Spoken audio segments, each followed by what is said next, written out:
আরে পটাই না, কোথায় যাইতেছস? এই তো বাজার থেকে বাড়ি ফিরছি। কিরে, শুনলাম তোর বউয়ের নাকি শরীর খুব খারাপ, তো এখন কেমন আছে? হ্যাঁ, খারাপ ছিল কিন্তু ভালো হচ্ছে একটু একটু করে। আজ সকালে তো অল্প ঝগড়াও করেছে। তাই নাকি? তুই বাড়ি যা, দেখবি বাড়ি যাওয়ার সাথে সাথেই তোর বউ আবারও তোর সাথে ঝগড়া শুরু করবে। বাড়ি যাবার সাথে সাথেই কেন আমার বউ আমার সাথে ঝগড়া করবে? কালকে আমি আমার বউরে 5,000 টাকা দামের একটা শাড়ি গিফট করছি। তোর বউকে তুই শাড়ি গিফট করেছিস, তাতে আমাদের কি? আরে একটু আগে আমার বউ ওই শাড়িটা তোর বউরে দেখাইতে নিয়ে গেছে।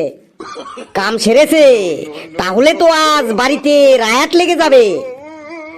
আচ্ছা পটাই, কত সিনেমার জীবনের সাথে বাস্তব জীবনের পার্থক্য কি?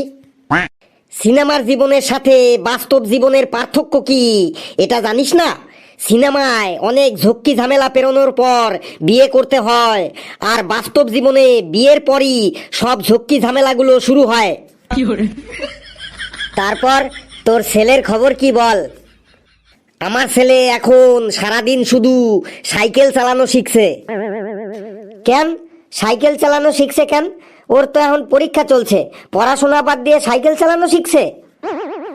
আর বলিস না, ওকে আমি বলেছি পরীক্ষায় ফার্স্ট হলে তোকে আমি সাইকেল কিনে দেব, তাই ও এখন পড়াশোনা বাদ দিয়ে সারাদিন শুধু সাইকেল চালানো শিখছে। তোর ছেলেরও তো রেজাল্ট বেরিয়ে গেছে, তো কেমন হয়েছে তোর ছেলের রেজাল্ট? আমার ছেলের রেজাল্ট খুব খারাপ হয়েছে রে বন্ধু। কেন তোর ছেলের রেজাল্ট খারাপ হয়েছে কেন? ভালো মানুষদের সাথে সব সময় খারাপই হয় রে বন্ধু। এই পটাই, তোর গালে ওই রকম দাগ হইছে কেন রে? মশায় কামড়েছে, মশায়। তোর বাড়িতে এত মশা? আর বলিস না, মশা মানে শোবার ঘরে মশা, রান্নাঘরে মশা, বাথরুমে মশা, সিঁড়ির নিচে মশা, আলমারির ভেতরে মশা, ফ্রিজের মধ্যে মশা। এত মশা এত মশা যে মাঝে মাঝে আমারই মনে হয় বাড়িটা মশাদেরই, আর আমি ওই বাড়িতে ভাড়া থাকি।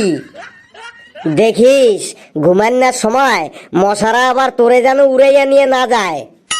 সেটা কখনো পারবে না, মশারা আমাকে কখনোই উড়িয়ে নিয়ে যেতে পারবে না। কেন পারবে না? ঘুমানোর সময় বিছানার নিচের ছারপোকাগুলো যে আমাকে কামড়ে টেনে ধরে থাকে, তাই মশারা যতই চেষ্টা করুক না কেন আমাকে কখনোই উড়িয়ে নিয়ে যেতে পারবে না। হ্যাঁ বলিস কি? পটাই রে বন্ধু, আমারে 100 টাকা ধার দে, বিকেলেই ফেরত দিয়ে দেবো। 100 টাকা ধার নিবি? আমার কাছে তো 500 টাকার নোট আছে, তো তোর কাছে 400 টাকা খুচরো আছে? হ্যাঁ আছে বন্ধু, আমার কাছে 400 টাকা খুচরা আছে। তাহলে ওই 400 টাকা আগে খরচ কর, তারপরে টাকা ধার চাইবি।